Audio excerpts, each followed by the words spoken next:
One of the most common questions that we get to those new to home repair is, what are the steps to finish drywall? Honestly, there are many different ways to finish drywall, and many will get the job done. We're here to lay out the process in a clear and quick way. The trade is still pretty new, and different regions may follow different steps. To make things as simple as possible, we'll break it down into 6 steps: pre-filling, taping, topping, dusting, skimming, and sanding.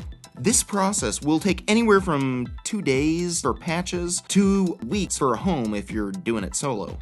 The first thing that you should know is that drywall are sheets of papered plaster screwed to a frame of a room. Because drywall is installed in sheets, it's pretty obvious that you've got to do something to make a wall or ceiling look like a wall or a ceiling. Since every job is different, we're going to cover the main points of a drywall job, so it'll be easier for the newcomer to reference other tutorials that we have. Step 1, which is to pre-fill. Pre-filling is taking setting joint compound and filling in all the flat surfaces, or seams, where the drywall meets.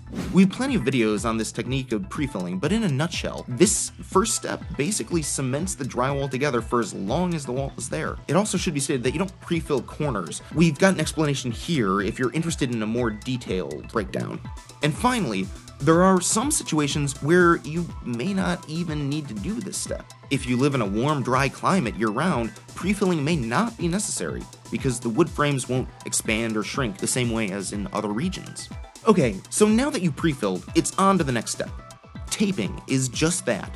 Apply tape and corner bead to your wall to provide additional strength to hold the drywall together and hide where the drywall meets. There's more than one way to tape, but here's how we tape for most jobs. We'll take on the outside corners first by putting on a corner bead, or protective covering for any corner in a room. Because we coat these parts first after taping, getting corner bead on first will ensure it's dried by the time that you're done with the rest of the taping step. Then we'll tape the butt joints, or the vertical seams.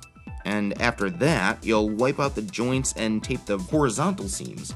Finally, we tape the inside corners, or the angles as we refer to them on this channel, and roll it out with a roller and coat it with an angle head, or embed it carefully by hand, which you can do if you're a homeowner. Basically, you'll want to make sure that your taping or all-purpose joint compound both fully coat the back of the tape and is wiped out as smoothly as possible, because after it dries, you'll be coating it again.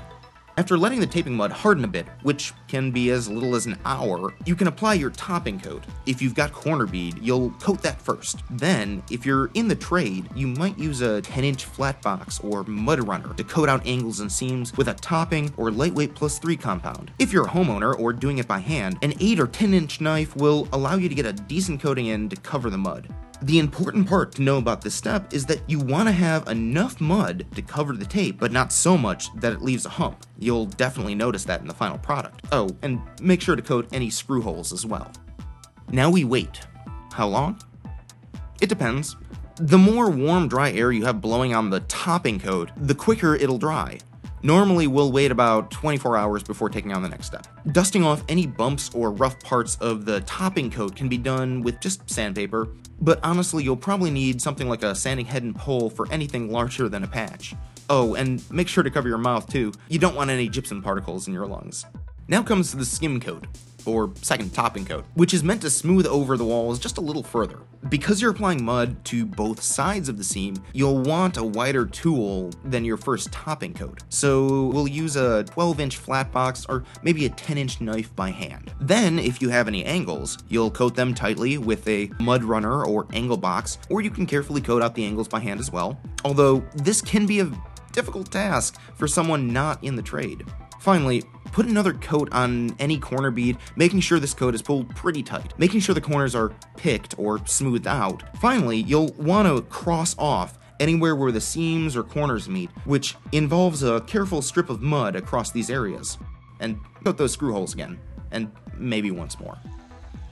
It'll likely take another day to get there, but once your skim coat is dry, it's time to sand in detail. You'll know that you've sanded enough when the mud along the seams has a uniform shade. This is easier to see with tinted lightweight +3 compound, but you can also see it with a light shining on it. Make sure that there are no edges along where the mud is, but also Be careful not to sand too hard, or you'll rough up the drywall paper next to the mud. Both will be noticeable after you prime and paint, so it's a careful balance. And now, the last step before you prime.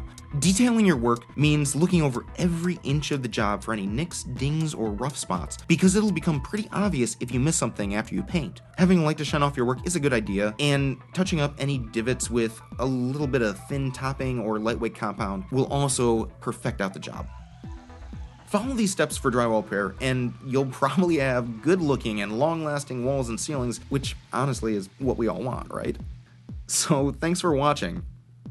I know that some of you in the trade may not follow these steps in this order, so we'd love to hear if you've got a different process in the comments below.